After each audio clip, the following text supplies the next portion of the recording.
সমগ্র বাংলাদেশের শিরোনাম শুনছিলেন, পুরো খবর নিয়ে আছি সাফাত বিন ফরিদ। ঢাকায় আপাতত চলবে ব্যাটারি রিকশা বন্ধে হাইকোর্টের আদেশ 1 মাসের জন্য স্থিতাবস্থা দিয়েছে চেম্বার আদালত। এর আগে সকালে ব্যাটারি রিকশা চলাচল বন্ধে হাইকোর্টের আদেশের বিরুদ্ধে আপিল বিভাগের চেম্বার আদালতে আবেদন করে রাষ্ট্রপক্ষ। গেল 19 নভেম্বর ঢাকা মহানগর এলাকায় ব্যাটারি রিকশা চলাচল বন্ধের নির্দেশ দেন বিচারপতি ফাতেমা নজিব ও বিচারপতি মাহমুদুর রাজির হাইকোর্ট বেঞ্চ। একই সঙ্গে ঢাকা মহানগরে ব্যাটারি রিকশা চলাচল বন্ধে কর্তৃপক্ষের নিষ্ক্রিয়তা কেন বেআইনি হবে না তা জানতে রুল জারি করা হয়। উচ্চ আদালতের এই আদেশের পরে আন্দোলনের নামে এসব রিকশা চালকেরা।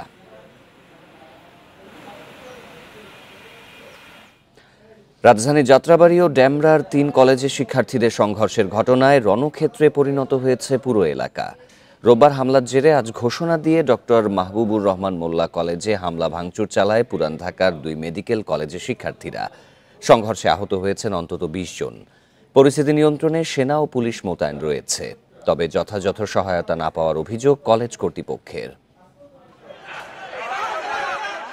রাজধানীর ডেমরার ডক্টর মাহবুবুর রহমান মোল্লা কলেজে এভাবেই ঘোষণা দিয়ে হামলা আর ভাঙচুর চালানো হয়।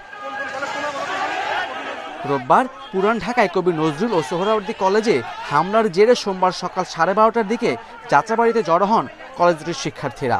ডক্টর মাহবুবুর রহমান মোল্লা কলেজে ভাঙচুর ও অগ্নিসংযোগ করা হয়, কলেজটির সরঞ্জামও নিয়ে যাওয়া হয়। সোহরাওয়ার্দী কলেজের প্রিন্সিপাল ম্যাম ওই ডিএমআরসির ম্যামকে স্যারকে অনেকবার প্রিন্সিপাল স্যারকে কল দিছে, কিন্তু ওনারা কোনো রেসপন্স করে নাই। তার মানে কি ওনারা নিজেরা উস্কানি দিচ্ছে। অস্তিত্ব রক্ষায় আমরা আসছি, ওরা তো সাহস হয় কিভাবে যে আমাদের কবি নজরুল হামলা করার জন্য।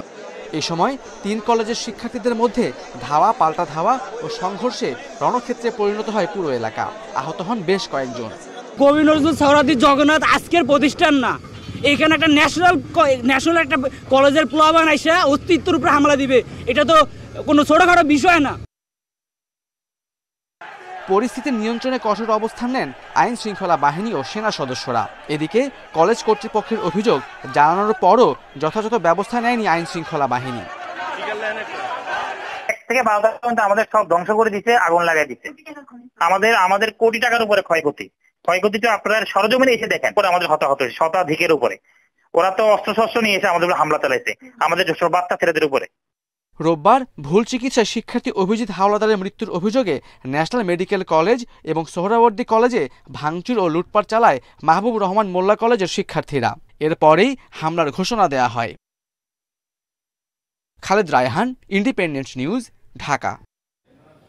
এ বিষয়ে আরও জানাতে এবার রাজধানী যাত্রাবাড়ী থেকে আমাদের সাথে যোগ দিচ্ছেন সহকর্মী আদিলুর রহমান এবং ডেমরা থেকে আছেন সহকর্মী আনোয়ার সাদাত নূর।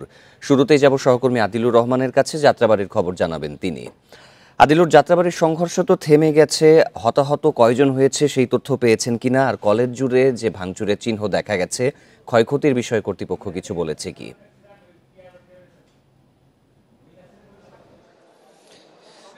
দেখুন, আমি বেশ কিছুক্ষণ আগেই আসলে যাত্রাবাড়ি থেকে ডেমরাতে চলে এসেছি এবং আমি এই মুহূর্তে আসলে অবস্থান করছি মাহবুবুর রহমান কলেজের ভেতরের অংশটিতে, যেটি আসলে দিনভর প্রবেশ করতে পারেনি আইনশৃঙ্খলা বাহিনীর সদস্যরা বা সেনাবাহিনীর সদস্যরা।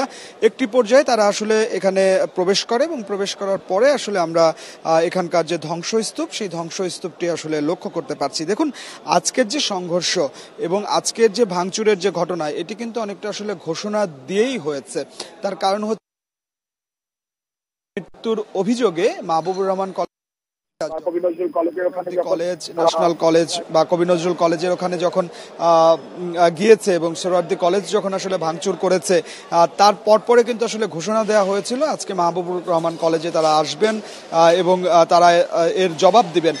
এরপরেও কোনো ধরনের কোনো ব্যবস্থাপনা আজকে সকাল থেকে ছিল না, যে কারণে আমরা যেটি আসলে লক্ষ্য করতে পেরেছি যে যাত্রাবাড়ী এবং ডেমরার যে সড়কটি এবং মাহবুবুর রহমান কলেজের সামনে পুরো এলাকাটি এক ধরনের রণক্ষেত্রে পরিণত হয়েছে। দফায় দফায় এখানে ধাওয়া পাল্টা দেওয়ার ঘটনা ঘটেছে, সংঘর্ষের ঘটনা ঘটেছে, বেশ কয়েকজন শিক্ষার্থী আহত হয়েছে। তবে কিছুক্ষণ আগে আমরা এই জোনের যিনি উপপুলিশ কমিশনার মোহাম্মদ সালেউদ্দিন, তার সাথে কথা বলেছিলাম। তিনি এখন পর্যন্ত কতজন আহত হয়েছেন সে বিষয়টি নিশ্চিত করতে পারেননি, তবে তিনি নিশ্চিত করেছেন যে এই ঘটনায় এখন পর্যন্ত কারোর প্রাণহানি হয়নি।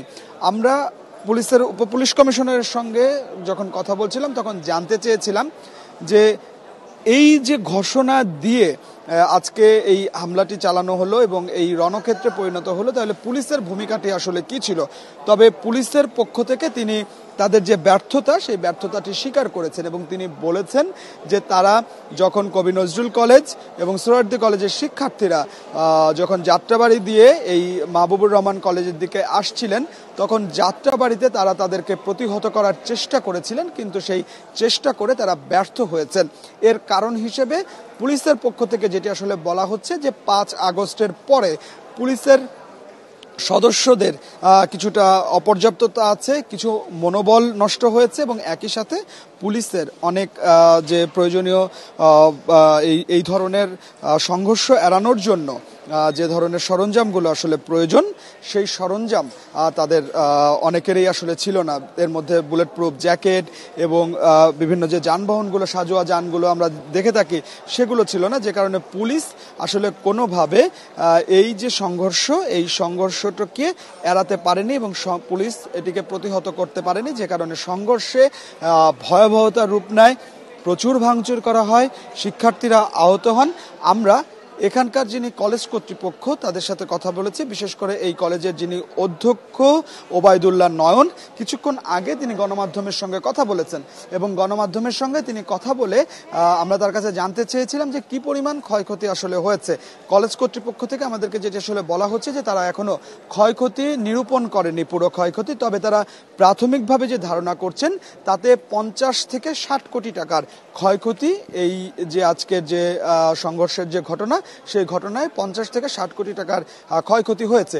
তবে আমরা কিন্তু আসলে যখন সেনাবাহিনীর প্রতিনিধি দল এবং পুলিশের প্রতিনিধি দল কলেজ কর্তৃপক্ষের সঙ্গে এই ভবনগুলো পরিদর্শন করছিলেন তখন তাদের সঙ্গে যখন আমরা ভেতরে পরিদর্শনে গিয়েছিলাম তখন আমরা ভেতরে পরিদর্শনে গিয়ে দেখেছি যে ভেতরে পুরো ধ্বংসস্তূপ হয়ে আছে এবং এই ভবনটি আসলে দেখে মনে হচ্ছে যে কোনো যুদ্ধবিধ্বস্ত এলাকাতে এই মুহূর্তে আসলে আমরা অবস্থান করছি এবং বিভিন্ন যে ল্যাব রুমগুলো আছে সেই ল্যাব রুমগুলোতে যখন আমরা গিয়েছি তখন আমরা দেখেছি যে প্রত্যেকটি ল্যাব রুম ভাঙচুর করা হয়েছে এবং বিশেষ করে যে কম্পিউটার ল্যাবটি আসলে ছিল বা বিজ্ঞান ল্যাব যেগুলো ছিল সেই বিজ্ঞান ল্যাবের ভাঙচুর করা হয়েছে। সেখান থেকে ল্যাবের যে সরঞ্জামগুলো আছে সেগুলো নিয়ে যাওয়া হয়েছে এবং কলেজ কর্তৃপক্ষ বলছেন যে কম্পিউটার ল্যাবে থাকা প্রত্যেকটি কম্পিউটার এখানে যারা ভাঙচুর চালাতে এসেছিলেন তারা নিয়ে গেছেন, এমন অভিযোগ কলেজ কর্তৃপক্ষ থেকে করা হয়েছে।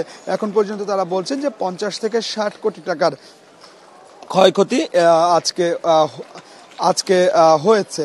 তো আমরা আসলে এই মুহূর্তে কলেজের ভেতরে আছি, ভেতরের পরিস্থিতি দর্শক আপনাদেরকে দেখাচ্ছিলাম যে ভেতর পুরোটা ধ্বংসস্তূপ হয়ে আছে। আমরা যেটি আসলে দিনভর দেখছিলাম যে কলেজের সামনে শিক্ষার্থীরা অবস্থান নিয়েছেন, স্থানীয়রাও অবস্থান নিয়েছেন এবং সেখানে তারা তাদের যে বিক্ষোভ করছেন। আমরা এই মুহূর্তে একটু এই মাহবুবুর রহমান কলেজের বাইরের অংশে যেতে চাই, সড়কে, সেখানেও আছেন আমাদের সহকর্মী আনোয়ার সাদাত নূর। আমরা আনোয়ার সাদাত নূরের কাছে একটু যেতে চাই। আনোয়ার সাদাত নূর, আমরা যেটি আসলে দেখছিলাম যে শিক্ষার্থীরা দফায় দফায় আইনশৃঙ্খলা বাহিনীর সদস্যদের সঙ্গে কথা বলছিলেন এবং এই ঘটনার বিচার তারা দাবি করছিলেন, যারা জড়িত তাদেরকে আটকের কথা তারা আসলে বলছিলেন।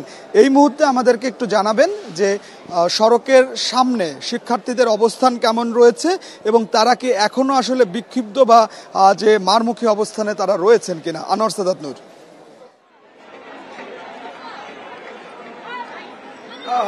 আসলে যেমনটি বলছিলেন যে পুলিশ এবং সেনা সদস্যের একটি প্রতিনিধি দল ভেতরে পর্যবেক্ষণের জন্য গিয়েছেন এবং সেই দলের অপেক্ষায় কিন্তু বাইরে উৎসুক জনতা এবং শিক্ষার্থীরা অপেক্ষা করছেন যে শিক্ষকদের সাথে বা সমন্বয়ে যে দলটি গিয়েছে তাদের সেই পর্যবেক্ষণ বা তাদের চোখ দিয়ে আসলে তারা কি দেখলেন, কতটা ক্ষয়ক্ষতি দেখলেন সেটা তারা তাদের কাছ থেকে জানতে চাচ্ছে এবং উৎসুক জনতা যারা আসলে বাইরে থেকে ঘটনাটি জেনেছেন বা দেখেছেন, আসলে ভেতরের কি পরিস্থিতি তারা দেখার সুযোগ পাননি, তারাও কিন্তু এই তথ্যটি জানার জন্য আসলে উদ্গ্রীব হয়ে আছেন। তারা গণমাধ্যমকে বারবার জিজ্ঞেস করছেন এবং তারা এক প্রকার অপেক্ষা করছেন যে ভেতরের প্রতিনিধি দল বাইরে এসে এ বিষয়ে হয়তো জানাবেন বা ব্রিফ করবেন, এমনটাই ভেবে কিন্তু অপেক্ষা করছেন। এবং বাইরে যে বিক্ষুব্ধ শিক্ষার্থীরা আছেন তারা আমরা শুরুতে দেখেছিলাম যে আইনশৃঙ্খলা বাহিনীর সদস্যদেরকে ভেতরে ঢুকতে কিন্তু বাধা দিচ্ছিল। এক পর্যায়ে কিন্তু ভেতরে ঢোকার সুযোগ দিয়েছে, কিন্তু এখনো যে এটি মূল ফটক সেই ফটকটি এখনো বন্ধ করে রাখা হয়েছে এবং শিক্ষার্থীরা তারা তাদের নিজ নিজ আইডি কার্ড গলায় দিয়ে তারা কিন্তু এরকম একটি অবস্থানে আছেন। একটা সময় কিন্তু আমরা বাইরে থেকে একটি উত্তেজনাও শুনতে পেলাম যে তারা একত্রিত হচ্ছেন, যে তারা আবার পুনরায় নজরুল কলেজের দিকে তারা ধাবিত হবেন। পরক্ষণে কিন্তু আমরা দেখলাম যে সেটি গুঞ্জন হোক বা তাদের সে একত্রিত হওয়ার একটি প্রক্রিয়া হোক, সেনাবাহিনী তৎক্ষণাৎ জায়গাটাকে নিয়ন্ত্রণে নিয়ে আমরা এর আগেও দেখেছিলাম যে এই কলেজের দূরবর্তী এলাকা পর্যন্ত কিন্তু সেনাবাহিনী তারা নিজেদের একটি ব্যারিকেড বলয় তৈরি করে নিয়েছেন এবং এখানকার যারা স্থানীয় বাসিন্দা বা যারা উৎসুক তাদেরকে এই জায়গা থেকে দূরে রাখার চেষ্টা করছেন, তারা এখান থেকে তাদেরকে সরিয়ে দিচ্ছেন, এই জায়গাটাকে ফাঁকা রাখার চেষ্টা করছেন। তবে যারা এখানকার শিক্ষার্থী তারা সে ব্যাপারটাতে নারাজ, তারা এখান থেকে সরে যেতে চাইছেন না, তারা কলেজের সামনে অবস্থান করছেন। তবে সেই ক্ষেত্রে মানে সেনাবাহিনীর তরফ থেকে শিক্ষার্থীদের কাউকে দল বা মিছিল আকারে বাইরে যাওয়ার যেন যেতে না পারে সেরকম প্রস্তুতি নিয়ে রেখেছেন এবং পাশাপাশি শিক্ষার্থীদের সাথে কথা বলছেন যেন আর কোনো ধরনের সহিংসতার ঘটনা তৈরি না হয়। মানে যে গুঞ্জনটা ছড়াচ্ছে যে তারা সরকারি কলেজ মানে নজরুল কলেজের দিকে ধাবিত হবে, সেটি যেন সম্ভব না হয় সে ব্যাপারে কিন্তু আইনশৃঙ্খলা বাহিনী তৎপর আছেন। এখনো আমরা বাইরে থেকে যেটা দেখেছি যে ভেতরের যে প্রতিনিধি দল তারা আসেননি, কিন্তু বাইরের পরিস্থিতি নিয়ন্ত্রণে সেনাবাহিনী কলেজের সামনে পুরো অংশটাই কিন্তু তারা তাদের নিয়ন্ত্রণে বা দখল করে রেখেছেন যেন কোনো ধরনের হট্টগোল সৃষ্টি না হয়। আর ওই দূরে যেটা আসলে ফ্লাইওভার, সেখানে আমরা দেখেছি যে পুলিশ তার গাড়ি বহর নিয়ে এবং তার সাজোয়া যান নিয়ে অপেক্ষা করছেন যেন উল্টো দিক থেকে আর কোনো ধরনের দল বা আর কোনো অংশ যেন এদিকে আসতে না পারে। এর মধ্যবর্তী সময়ে মধ্যস্থতার কথা চলছে। শিক্ষার্থীদের তরফ থেকে দাবি জানানো হচ্ছে বিচারের আইনের আওতায় নিয়ে আসার, যারা এই ভাঙচুর চালিয়েছে, লুটপাট চালিয়েছে, তাদের শিক্ষার্থী সহপাঠীদেরকে আহত করেছে, তাদেরকে চিহ্নিত করে যেন তাদেরকে বিচারের আওতায় নিয়ে আসা যায়, সেই দাবির কথা তারা বারবার কর্তৃপক্ষের কাছে জানাচ্ছেন এবং তারা কর্তৃপক্ষের কাছ থেকে একটি আশ্বস্ত মানে একটি আশ্বাস জানার চেষ্টা করছেন যে কর্তৃপক্ষের ব্যাপারে আসলে কি পদক্ষেপ নিতে যাচ্ছে বা কি পদক্ষেপ নেবে সেই ঘোষণা শোনার অপেক্ষায় বিক্ষুব্ধ শিক্ষার্থী ডক্টর মাহবুবুর রহমান কলেজের বাইরে অপেক্ষা করছে। তবে এলাকার পরিস্থিতি এখনো থমথমে, উৎসুক জনতা এখনো অপেক্ষায় আছেন যে কি না কি হয়। বিরতির আগে যাত্রাবাড়ি এবং ডেমরাতে শিক্ষার্থীদের সংঘর্ষের বিষয়ে আরও জানাচ্ছিলাম। এ বিষয়ে জানাতে আবারও আমাদের সাথে যাত্রাবাড়ি এবং ডেমরা থেকে যোগ দেবেন সহকর্মীরা। শুরুতেই যাব ডেমরাতে, সেখানে রয়েছেন সহকর্মী আদিলুর রহমান। আদিলুর, ভবন শিক্ষার্থীদের যে কলেজ রয়েছে সেখানে তো ভিতরে আপনি দেখেছিলেন, সেখানকার অবস্থা জানাচ্ছিলেন। এই মুহূর্তে আপনি কোথায় অবস্থান করছেন, সেখানকার পরিস্থিতি জানাবেন।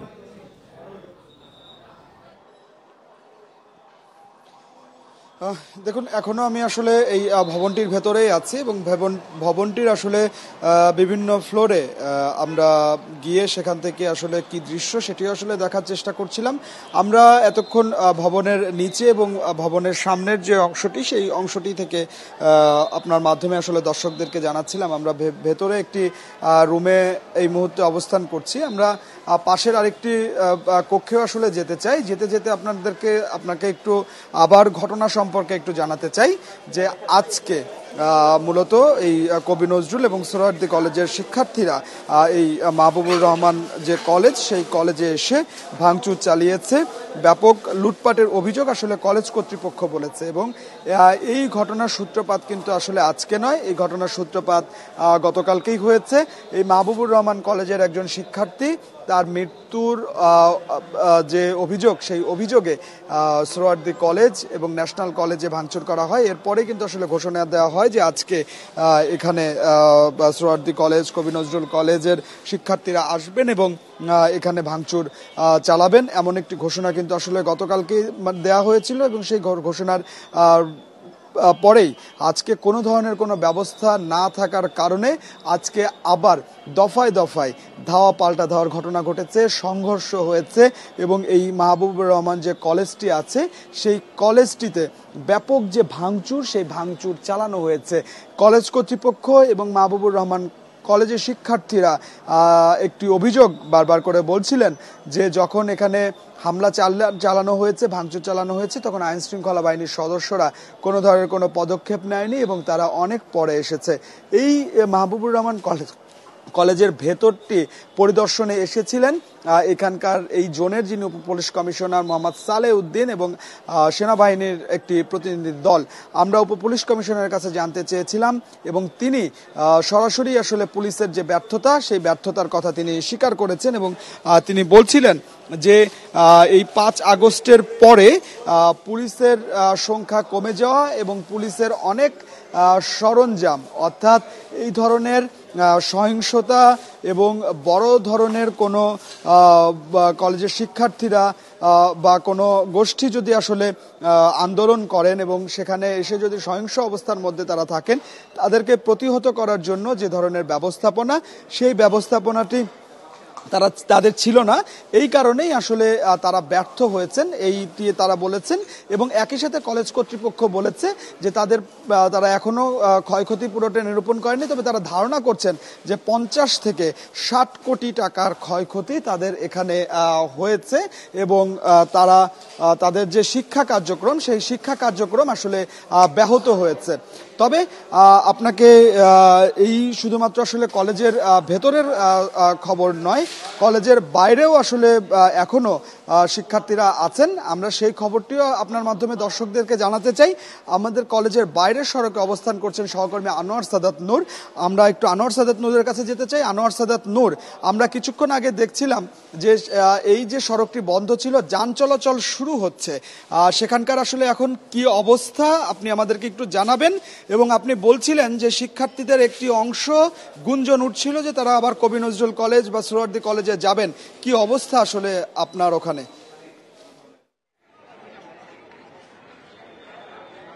আসলে যে গুঞ্জনটি আমরা তখন শুনেছিলাম উত্তেজনার মধ্যেই, যে মোল্লা কলেজের শিক্ষার্থীরা আবারও একত্রিত হচ্ছেন, যে তারা একটা পাল্টা জবাব দিতে কবি নজরুল কলেজের দিকে যাবেন। আসলে সেটি আমার ধারণা শুধুই গুঞ্জন ছিল, অথবা সেনাবাহিনীর প্রচেষ্টাই সেটি হয়তো ব্যর্থ হয়েছে। কেননা এখন আমরা দেখতে পাচ্ছি যে কলেজের বাইরে, মানে মূল ফটকের বাইরে যে একটা ক্রাউড কিছুক্ষণ আগে ছিল, সেটা কিন্তু অনেকাংশেই কমে গেছে। সেনাবাহিনীর তৎপরতায় এই রাস্তাটি অনেকটাই খালি করে দেওয়া হয়েছে। আমরা দেখছি যে এখানে সেনাবাহিনীর যে গাড়ি আগে দূর অবধি পর্যন্ত রাখা ছিল, তার আস্তে আস্তে সেই পেট্রোলিং টিমটিকে ঠিক কলেজের সামনে নিয়ে এসে দাঁড় করিয়েছেন এবং এই রাস্তা ধরে কিন্তু এখন গাড়ি বা যানবাহন চলাচল করছে।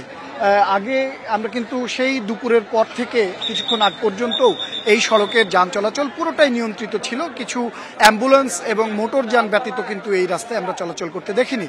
কিন্তু এখন বলা যায় অনেকটা আনুষ্ঠানিকভাবেই কিন্তু সেনাবাহিনী এই যানবাহনগুলোকে চলার ব্যবস্থা করে দিয়েছে এবং যারা পথচারী তারা কিন্তু এই সড়ক ধরে যাতায়াত করছেন। একই সাথে কিন্তু ফ্লাইওভারে, মানে সড়কের উপরে যে ফ্লাইওভারটি, সেই ফ্লাইওভারের উপরেও একই দৃশ্য, যে ফ্লাইওভার ঘেঁষে উৎসুক জনতার ভিড় থাকলেও কিন্তু যানবাহন চলাচলের জন্য সেই রাস্তা পরিষ্কার করে দেওয়া হয়েছে এবং যানবাহন চলাচল শুরু হয়েছে, স্বাভাবিক না হলেও শুরু হয়েছে। আশা করা যায় যে সবকিছুই ঠিক হয়ে যাবে এবং যেটি বলছিলাম যে একটি গুজবের কথা, সেটিও আসলে সেই সম্ভাবনাটি আর নেই। তবে সার্বিক পরিস্থিতি মিলে বলা যায় যে এলাকার পরিস্থিতি এখন অনেকটাই শান্ত হয়ে এসেছে এবং পুরোটাই আইনশৃঙ্খলা বাহিনীর নিয়ন্ত্রণে।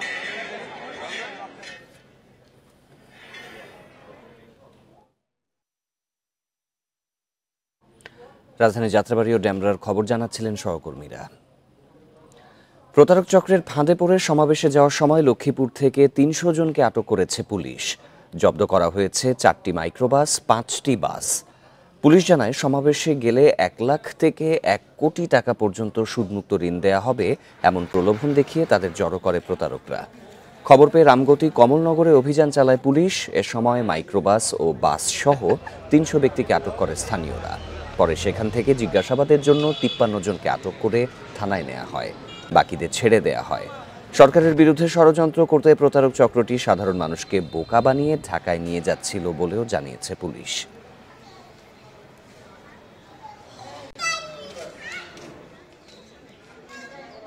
তাদের মূল উদ্দেশ্য ছিল এ ধরনের মহাসমাবেশ করে সরকারকে বিভ্রান্ত করা বা বিব্রত করা। তো তাদেরকে আমি আটক করেছি 11 জন নারী পুরুষকে, এবং 3টি বাস এবং 4টি হাইস, টোটাল আমি 60টি গাড়ি আটক করেছি। নিষিদ্ধ পলিথিনের ব্যবহার বন্ধে অভিযান হলেও তা কাজে আসছে না। দেদারসে কাঁচা বাজার ও শপিং মলে ব্যবহার হচ্ছে পলিথিন। ক্রেতা বিক্রেতাদের দাবি, বিকল্প কিছু না আসায় বাধ্য হয়েই ব্যবহার করতে হচ্ছে। 1 নভেম্বর থেকেই পলিথিন ব্যাগের ব্যবহার নিষিদ্ধ করে সরকার, যদিও তা মানছেন না ক্রেতা বিক্রেতা কেউই। চট্টগ্রাম নগরীর কাজীর দেউরি, চকবাজার সহ বিভিন্ন বাজার ঘুরে দেখা গেছে আগের মতোই ব্যবহার হচ্ছে নিষিদ্ধ পলিথিন ব্যাগ। বিকল্প না থাকায় বাধ্য হয়ে ব্যবহার করছেন বলছেন ক্রেতা বিক্রেতারা। একটা কিছু বার করে তারপরে পলিথিনটা বন্ধ করলে আমার মনে হয় সবচেয়ে ভালো হবে। আমরা তো 2002 সাল থেকে দেখতেছি যে এটা বন্ধ হচ্ছে। বরিশালের বিভিন্ন বাজারে পণ্য বহনের জন্য চট, কাপড় ও নেটের ব্যাগ থাকলেও টাকা দিয়ে তা কিনছেন না কেউ। ব্যবসায়ীরা বলছেন, সরকার পলিথিন নিষিদ্ধ করলেও এর বিকল্প পর্যাপ্ত পরিমাণে বাজারে নেই। 100 টাকা বাজার করতে আসলো, যদি 10 টাকা ব্যাগ কিনা লাগে তাতে আমাদের এটা চাপ সৃষ্টি হয়। নিলাম চলতে আছে, তো অ্যাভেলেবেল চলতে আছে, এই জন্যই নিছি। নারায়ণগঞ্জে চলতি মাসে 4টি অভিযানে 2টি পলিথিন তৈরির কারখানা বন্ধ সহ 837 কেজি পলিথিন জব্দ করে পরিবেশ অধিদপ্তর। চাঁপাইনবাবগঞ্জ ও সুনামগঞ্জেও বন্ধ হয়নি পলিথিনের ব্যবহার। আমরা এটা ব্যবহার করবো না, আমরা কেন এটা ব্যবহার করবো? জনগণের ক্ষতি করব। আমরা তো সচেতন নাগরিক, আমরা তো বাংলাদেশের নাগরিক, তা আমাদের বিকল্প ব্যবস্থা করে দেওয়া হোক। আমরা সঙ্গে সঙ্গে এটা বাদ পলিথিন ব্যবস্থা বাধ্য আমরা, এই কারণে এটার বিকল্প আমরা কোনো কিছু পাই নাই। যারা কাঁচা বাজারে আছে বা ছোট ছোট, ওদেরকে আমরা লিফলেট বিতরণ করা হচ্ছে সচেতনমূলকভাবে, যেটা ব্যবহার নিষিদ্ধ। আর আমরা এখানে গোডাউন আছে কিনা আমরা এটা আপনার অনুসন্ধান করছি। বাজারে পলিথিন ব্যাগের ব্যবহার বন্ধে পরিবেশ বান্ধব ব্যাগ সরবরাহের পাশাপাশি নিয়মিত অভিযান চালানোর দাবি ক্রেতাদের। Tania Nasrin, Independent News. নওগাঁয় বাল্যবিয়ে ও শিশুর প্রতি সহিংসতা প্রতিরোধে সচেতনতামূলক সভা হয়েছে। ইউনিসেফ বাংলাদেশের সহযোগিতায় তথ্য অফিস ও জেলা প্রশাসন এই সভার আয়োজন করে। শিশু, কিশোর, কিশোরী ও নারীর উন্নয়নে সচেতনতামূলক প্রচার কার্যক্রম শীর্ষক প্রকল্পের আওতায় এই সভা অনুষ্ঠিত হয়। এ সময় বাল্যবিয়ে প্রতিরোধে সময়োপযোগী ও কার্যকরী পদক্ষেপ নেওয়ার বিষয়ে আলোচনা করা হয়। এতে প্রধান অতিথি ছিলেন জেলা প্রশাসক আব্দুল আউয়াল। এছাড়াও অংশ নেন বিভিন্ন দপ্তরের প্রধান, শিক্ষক, শিক্ষার্থী ও কাজী সমিতির নেতারা। এই ছিল সমগ্র বাংলাদেশে আমন্ত্রণ পরের আয়োজনে।